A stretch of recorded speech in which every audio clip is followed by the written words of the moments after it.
முன்னாள் ஜனாதிபதி சந்திரிகா அம்மாட நிலைமையை தான் நான் உங்களுக்கு சொல்ல போறேன். அரசாங்கத்தோட ஃபைட் பண்ணி கொண்டிருக்காங்க. ஒருத்தரை வீட்டை விட்டு அனுப்பணுமெண்டா 3 மாதமாவது கால அவகாசம் கொடுக்கணும். நீங்க 2 மாதத்தோடய போங்கண்டா நாங்க நடுத்தருவுக்கா போறேன்ட்டு ஃபைட் பண்ணி கொண்டிருக்கிறாங்க. ஆனா அதுக்கு முதல் அவங்க புலம்புன கதையெல்லாம் நான் உங்களுக்கு சொல்ல போறேன். நினைச்சு கூட, அதாவது மஹிந்த ராஜபக்ச அவங்கள விட்டு அனுப்பிட்டாங்க. மஹிந்த ராஜபக்ச, ரணில் ஐயா, முன்னாள் ஜனாதிபதி சந்திரிகா அம்மா, இவங்க யாருமே கனவுல கூட நினைச்சு பார்த்துருக்க மாட்டாங்க வீட்டை விட்டு கூட அனுப்புவாங்கன்ட்டு. அதாவது அரசியல்ல நிறைய சம்பவங்கள் நடக்கும், ஆனா வீட்டை விட்டு கூட அனுப்புவாங்கன்ட்டு நினைச்சு கூட பார்த்துருக்க மாட்டாங்க. நானா இருந்தாலும் சரி, நீங்களா இருந்தாலும் சரி, நாங்க எதை விதைக்கிறோமோ அதுதான் எங்களுக்கு கிடைக்கும். அது நல்லதா இருந்தாலும் சரி, கெட்டதா இருந்தாலும் சரி. யோசிச்சு பாருங்க, இவங்கெல்லாம் ஒரு வீடு ஐயா, ஒரு வீடு இல்லைண்டா இன்னொரு வீட்டுக்கு போகலாம். ஒரு வீட்டுல இருந்து இன்னொரு வீட்டுக்கு போறதுக்கு இவ்வளோ புலம்பல், கவலை, சண்டை, பிரச்சனைண்டா யோசிச்சு பாருங்க. 2009ஆம் ஆண்டு முள்ளிவாய்க்கால்ல ஒரு தமிழர் 2 விடுங்களேன் ஐயா, அவங்க ஒரு மனுஷரா நீங்க எடுத்துக்கொள்ளுங்க. ஒரு உதாரணத்துக்கு கொத்தா கொண்டு அவங்களும் ஒரு மக்கள் இணையா, தமிழர் 2 தானே நீங்க சில நேரத்துக்கு அப்படி செஞ்சிருக்கீங்க. ஆனா ஒரு மக்களா மனுஷனா பாருங்க எவ்வளவு வழியா இருந்திருக்கு. கொண்டு புதைச்சி செய்யவே கூடாது, வார்த்தைகள்ல பயன்படுத்தவே முடியாது, மோசமான பாவமான செயல்களை செஞ்சனீங்களே, எப்படி இருந்திருக்கும் அந்த வலி, வேதனை. உங்களுக்கு ஒரு வீட்டுல இருந்து போறதுக்கு இவ்வளவு வேதனை வலிக்குதுண்டா, அந்த உயிரே போற சம்பவங்கள் உணர்வு ரீதியா ஒரு எப்படி எல்லாம் செஞ்சிருக்கீங்க. அண்டைக்கு மட்டும் இல்ல, வருஷ கணக்கா இந்த தேசத்துல கஞ்சியை குடிச்சாலும் இந்த பூமியில சொர்க்கம் நினைச்சு வாழணும்னு நினைச்ச சொந்தங்கள் போட்ட உடுப்போட லட்சக்கணக்கான சொந்தங்கள் நாட்டை விட்டு வெளியேறினாங்க. இந்த உலகத்தை விட்டே உயிர் விட்டு பிரிஞ்சு போனாங்க. அப்ப அவங்களுக்கு எவ்வளவு வலி வேதனை இருந்திருக்கு. அது மட்டுமா, யாழ்ப்பாண நூலகம் தமிழர்களினுடைய பொக்கிஷம். அந்த பொக்கிஷத்தை ஒரு தாயினுடைய ஒரு கருவறை மாதிரி அதை எரிச்சு சாம்பலாக்கி, கருப்பு ஜூலைன்றெல்லாம் சொல்லுவாங்க, கொண்டு மக்களை கதைச்சு கொண்டே போகலாம். கதைச்சமண்டா வரலாறு முடியாது, போய்கொண்டே இருக்கும் ஐயா. இப்படியெல்லாம் அண்டைக்கெல்லாம் கொஞ்சமாவது நீங்கள் யோசிச்சு தமிழர்கள் என்று நினைக்காம மனுஷர், அவங்களும் மனிதர், அவங்களுக்கு வெட்டினா ரத்தம் தான் வரும், உங்களுக்கு வெட்டினாலும் ரத்தம் தான் வரும். இது போல நினைச்சிருந்தா உங்களை நாங்க இன்றைக்கு இந்த சம்பவம் நடக்கும்போது நாங்க எதிர்த்து கேட்போம் ஐயா, நாங்க போராட்டம் பண்ணியிருப்போம். ஆனா நீங்க அந்த அளவுக்கு நாங்க கூட எதிர்த்து கேட்க முடியாத அளவுக்கு சம்பவங்களை பண்ணிட்டீங்களே ஐயா. சரி, விஷயத்துக்கு வருவோம். சந்திரிகா அம்மாவை என்ன சொல்லியிருக்காங்கண்டா, அரசாங்கம் முதலாவது மஹிந்த அவங்களை வீட்டை விட்டு அனுப்பிட்டாங்க. சந்திரிகா அம்மாவுக்கு சொல்லியிருக்காங்க அரசாங்கம், உங்களுக்கு நீங்க இருக்கிறது அரசாங்கத்துக்கு சொந்தமான ஒரு இடம், வீடு, 2 மாத கால அவகாசம் தார, வேறொரு வீடை பார்த்து போங்கன்னு இருக்காங்க.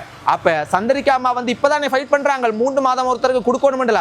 அதுக்கு முதல்ல என்ன செஞ்சிருக்காங்கடா, அதாவது அனுரகுமார் திசாநாயக் அவங்களுக்கு கடிதம் அனுப்பியிருக்காங்க. என்னென்னலாம் கேட்டிருக்காங்கடா, எனக்கு வயசு போயிருச்சு, எனக்கு வயசு போன காலத்துல அங்க இங்கெல்லாம் போக முடியாது, நான் எந்த ஒரு ஊழலுமே செய்ய இல்லை, நாட்டுக்கு நல்லதுதான் செஞ்சிருக்கிறேன், 2-3 கிழமைக்கு முதல் தான் நான் கீழே விழுந்து இடுப்புல எனக்கு பெரிய அடிபட்டு பெரிய ஒரு சத்திர சிகிச்சை செய்யப்பட்டிருக்குது, நடக்கிறது கூட எனக்கு பெரிய கஷ்டமா இருக்கு, துன்பமா இருக்குது.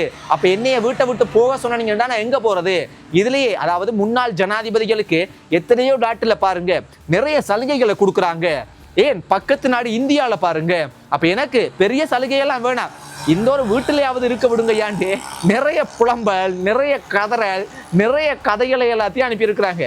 ஆனா அது இன்னொரு நிறைய விஷயங்களையும் சொல்லியிருக்காங்க. என்னடா, நான் இந்த வீட்டுக்கு வரும்போது ஒரு புல்லு கூட இல்லை, ஆனா நான் இந்த வீடு அழகாக்குறதுக்கு, இந்த வீட்டில் என்னுடைய கடைசி காலத்தை வாழ்றதுக்கு, இதை புனரமைக்கிறதுக்கு மஹிந்த ராஜபக்ச அவங்களோட ஆட்சி இருக்கும்போது அவங்கள்ட்ட பணம் கட்டினான். ஆனா அவங்க தர இல்லை.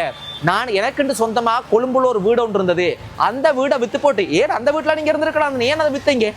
அதை வித்து போட்டு இவங்க இந்த அரசாங்கத்துக்கு சொந்தமான வீடு அப்படியே அழகுபடுத்தி நல்ல ஒரு அரச மாளிகையா மாத்தி இருக்கிறாங்க. அதுக்கு அவங்களோட சொந்த காசுல கிட்டத்தட்ட 14 மில்லியன் ரூபாய் இலங்கை காசுக்கு செலவழிச்சிருக்காங்களா. ஆனா அந்த காசையாவது எனக்கு தாங்க அப்படின்லாம் கேட்டிருக்காங்க. அரசாங்கம் 2 மாதத்துக்குள்ள போய் சேருங்கய்யா, வீட்டை விட்டு வெளியே போங்கம்மான்றதுதான் பதில். அப்ப எல்லாமே மறுக்கப்பட்டிருக்கு. முடியாத கட்டத்துல சந்திரிகா அம்மா என்ன சொல்றாங்களா, ஒருத்தரை நீங்க அனுப்பணும்டா சட்டப்படி பார்த்தா 2 மாதம் இல்ல, நீங்க 3 மாதம் கொடுக்கணும், கால அவகாசம் இது ஒரு மிகப்பெரிய ஒரு மோசமான செயல். நீங்க முன்னாள் ஜனாதிபதிகளை வீட்டை விட்டு அனுப்புறது இதுலதான் நீங்க கவனம் செலுத்துறீங்களே தவிர ஊழல் ஒழிக்கணும் சொல்றீங்க நல்லந்தான். ஆனா உங்களோட கட்சி உள்ளுக்கு இருக்கிற ஊழலை நீங்க எப்படி ஒழிக்க போறீங்க? நாட்டை கட்டி எழுப்பணும்ன்றதுல நீங்க கவனம் செலுத்துறீங்களா? நாட்டுல கல்வியினுடைய துறைகள் நிலைகள் மோசமா இருக்கு, கேள்விக்குறியா இருக்குது, சுகாதாரம் மோசமா இருக்குது, இப்படி சொல்லிக்கொண்டே போகலாம். ஆனா நீங்க முன்னாள் ஜனாதிபதிகளை வீட்டை விட்டு அனுப்புறதுல தான் நீங்க குறிக்கோளா இருக்கிறீங்க. அதுலதான் உங்களோட கவனம் இருக்குது. நாட்டை எப்படி கட்டி எழுப்புறது, எப்படி ஊழல நீங்க உங்களோட கட்சி உள்ளுக்கு ஒழிக்க போறீங்க, எப்படி கல்வியை மேம்படுத்த போறீங்க, எப்படி சுகாதாரத்தை மேம்படுத்த போறீங்க, இதுகளை நீங்க கவனம் செலுத்துறீங்களா அப்படின்னு அடுக்கடுக்கா அடிச்சு தள்ளுறாங்க. ஆக மொத்தத்துல 3 மாசமாவது தாங்க, அதையாவது செய்யுங்க, இல்லைன்னா அந்த 14 மில்லியன் ரூபாய் காசையாவது தாங்க. எதுக்குமே அரசாங்கம் 1000 பேர் இருக்கம்மா எங்களுக்கு, நீங்க ஒரு பக்கம் கத்துறண்டா கத்துங்க, 2 மாதத்துக்கு மேல கால அவகாசம் இல்லைன்றத கட் அண்ட் ரைட்டா சொல்ற மாதிரிக்கு கேட்ட எல்லாமே மறுத்துட்டாங்க. உண்மையாவே ஒரு மனுஷரா பார்க்கும்போது நாங்களும் மனுஷர் தான், ரொம்ப ரொம்ப கவலையா தான் இருக்கு. ஒரு பெண், அதுவும் ஒரு வயசு போன காலத்துல இப்ப எங்கட அம்மாவுக்கு இது போல நடந்தா, எங்கட அம்மா ஒரு மோசமான ஒரு ஆளாவே இருக்கட்டுமே, இது போல எங்கட அம்மாவுக்கு நடந்தா மகனா எவ்வளவு கவலைப்படுவேன், கொஞ்சம் கவலை இருக்குன்னு தானே. அதே போல இதை பார்க்கும்போது துன்பமா தான் இருக்கு. வயசு போன ஒரு அம்மா ஒருத்தவங்க கவலையா தான் இருக்குது. ஆனா அரசாங்கமும் அவங்களும் மனுஷர் தானே, அவங்களுக்கும் கவலை இரக்கம் எல்லாம் இருக்குன்னு தானே, இல்லாமல்ல தானே. அப்ப அந்த அளவுக்கு அவங்க செய்யறாங்களா, நீங்க எப்படி ஒரு மோசமான ஆளா இருந்திருப்பீங்க. இன்னொன்று உங்கள்ட்ட காசு பணமா இல்லை.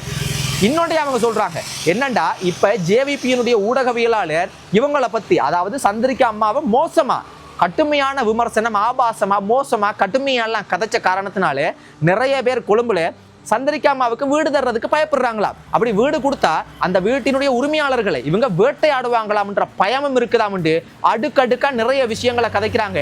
யோசிச்சு பாருங்க, கனவுல கூட இவங்கெல்லாம் நினைச்சிருக்க மாட்டாங்க. இவங்களுக்கு கொடுக்கப்பட்ட இவங்களோட சிறந்த ஒரு சந்தர்ப்பம், சிறந்த காலம், இவங்க ஆட்சி செய்த காலங்கள்ல எல்லாம் நான் நினைக்கிறேன், இப்ப என்னுடைய வயசுக்கு முழுமையான வரலாறு எனக்கு தெரியாது, ஆனாலும் நான் நினைக்கிறேன் இவங்க தான் ராஜா, இவங்க தான் கடவுள், இவங்க நினைச்சாதான் எல்லாமே என்று ஆடி இருப்பாங்களோன்னு தோணுது. இவங்களோட ஆட்டம் முடிஞ்சு இன்றைக்கு பாருங்க, அதுக்கு தான் பாட்டே இருக்குது, ஆடாதடா ஆடாதடா மனிதா, ரொம்ப ஆட்டம் போட்டா அடங்கிருவா மனிதா. இந்த அரசாங்கம் தான் நல்லது செய்யறது மாதிரி இருக்கு. இது எல்லாமே மக்கள்ற பணத்துல இவங்க அதிசொகுசு வாழ்க்கை வாழக்கூடாதுன்ற ஒரு நல்ல விஷயத்துக்கும் நிறைய நல்ல விஷயங்கள் எல்லாம் செய்யறாங்கன்னு நினைக்கிறேன். ஆனாலும் உண்மையான நோக்கம் நாட்டை கட்டியல் போனும், எல்லா மக்களும் எல்லா இனமும் எல்லா சமுதாயமும் சந்தோஷமா மகிழ்ச்சியா இந்த நாட்டுல சம உரிமையோட வாழணும்ன்ற நோக்கத்தோட இந்த நாட்டை கட்டியெழுப்புறதுக்காக தான் செய்யறாங்க என்றா சந்தோஷம். ஆனா உள்நோக்கத்தோட இவங்களும் ஒரு பெல்ட்டி, இவங்களும் ஒரு பொலிட்டிக்கல் கேம் எல்லாம் விளையாடுறதுக்காக செய்யறாங்கடா, இது வரைக்கும் அப்படி தோணல. செஞ்சா உங்களுக்கும் இதே பாட்டு தான், ஆடாதடா ஆடாதடா மனிதா, ரொம்ப ஆட்டம் போட்டா அடங்கிருவா மனிதான்றதுதான் உங்களுக்கு. அப்படியெல்லாம் இந்த அரசாங்கம் செய்வாங்கன்னு நான் நினைக்க இல்லை. சட்டப்படி அரசாங்கமா இருக்குது. ஆனா ஒன்றை மட்டும் நான் சொல்லுவேன், நான் சொல்றதை அவங்க கேட்பாங்களா பார்ப்பாங்களான்றது எனக்கு தெரியல. ஆனா மக்கள்கிட்ட நான் சொல்றேன், யாரும் பழி வாங்க தேவையில்லை. நாட்டுக்கு தேவையான சட்டங்களை ஏற்றுங்க. ஜனாதிபதி முன்னாள் ஜனாதிபதிகளுக்கு சலுகைகள் இல்லைண்டா நிறைய பணம் நாட்டுக்கு சேமிக்கப்படுதுன்னு சொல்றாங்க. பணத்தை விட இந்த மாதிரியான சட்டங்கள் இருந்தா ஒருத்தவங்க அரசியலுக்கு தவறான நோக்கத்தோட வரணும்ன்ற சிந்தனை இல்லாம போகும். அதுதான் முக்கியம். இங்க பணம்ன்றது முக்கியம் இல்லை. இவ்வளோத்தையும் சேர்த்தா ஒரு 10 கோடியோ 20 கோடி ரூபாய் மிச்சமாகுதுன்னு வைங்களேன். மக்களினுடைய வரி பணத்துல அது ஒரு சின்ன காசு, பெரிய காசு, ஆனா முழுமையா பார்க்க கூட சின்ன காசு. ஆனா இந்த செயல், இந்த சிஸ்டம் சேஞ்ச், இது கட்டாயம் ஒருத்தர் அரசியலுக்கு வாரதுக்கான தவறான நோக்கத்தை இல்லாமக்கும். தவறான நோக்கத்தோட வந்தா தவறான செயல்கள் வரும். தவறான செயல்கள் வந்தா தவறான சமுதாயம் உருவாகும். தவறான சமுதாயம் உருவாகுனா நாடு தவறான பாதையில் போகும். அப்ப அதை ஒழிக்கணும், இப்படியான செயல்கள் நடக்கணும். பார்க்குற மக்கள் நீங்க என்ன நினைக்கிறீங்க? சந்திரிகா அம்மா புலம்புறதுல எனக்கு பார்க்கும்போது கொஞ்சம் கவலையா இருக்குது. ஒரு பொம்பளால், அதுவும் வயசு போனால் சரி, கொஞ்சமாவது அவங்களுக்கு ஏதோ ஒரு வேற வீடாவது கொடுத்து எதையோ ஒன்று செய்யலாம் அப்படின்னு தோணுது. ஆனா அதை நம்ம கதைக்கவே கூடாது அந்த அளவுக்கு. ஏண்டா நாட்டை நல்ல பாதையில கொண்டு போகும்போது நாங்க தவறான கருத்துக்களை சொல்லக்கூடாது. ஆனா பார்க்குற மக்கள் நீங்க என்ன நினைக்கிறீங்க?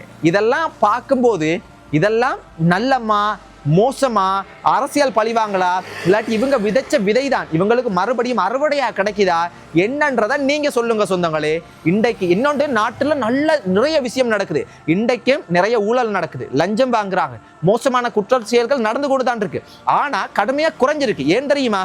இன்றைக்கு கூட பார்த்தனா ஒரு போலீஸ்ல இருக்கக்கூடிய ஒரு அதிகாரி லஞ்சம் வாங்கியிருக்கு இந்த அம்பாறை மாவட்டத்துல. அப்போ ஒருத்தர் வந்து அது சம்பந்தமா முறைப்பாடு செய்ய வேண்டிய இடத்துல முறைப்பாடு செஞ்சிருக்கிறார். அப்ப அந்த அதிகாரிகள் என்ன சொல்லியிருக்காங்கடா, நல்ல பிளானோட போட்டு கொடுத்து நீங்க இது போல செய்யுங்க, உண்மையாக இருந்தா சிக்குனா நாங்க நடவடிக்கை எடுக்கிறோம்ட்டு மாறுவ இடத்துல அந்த அதிகாரிகள் பிடிக்கிற அதிகாரிகள் வந்து சொன்ன மாதிரியே அந்த புகார் கொடுத்தவங்க செஞ்சு கையும் களவுமா பிடிச்சி இன்றைக்கு உள்ள தூக்கி போட்டிருக்காங்க. இப்படி நடவடிக்கைகள் இன்றைக்கு இந்த சமுதாயத்துல நடக்குது. ஒரு நீதி வந்து கிடைக்குது. எந்த ஒரு இனமோ எந்த ஒரு சமுதாயமோ எந்த ஒரு மதத்தை சேர்ந்தவங்களா இருந்தாலும் இந்த நாட்டுல சம உரிமையோட சுதந்திரமா வாழக்கூடிய அடிக்கல் நாட்டப்பட்டிருக்கிறது போல இந்த அரசாங்கத்துல தோணுது. பாப்பம் போகும்போது இன்னொன்று, இந்த அரசாங்கத்தினுடைய முடிவுல தான் முழுமையான ரிசல்ட் தெரியும். அதனால அதிகமான அவசரம் படக்கூடாது. பொறுத்திருந்து பார்ப்போம். நன்றி சொந்தங்களே, நீங்க உங்களோட கருத்தை பதிவு செய்யுங்க. நன்றி.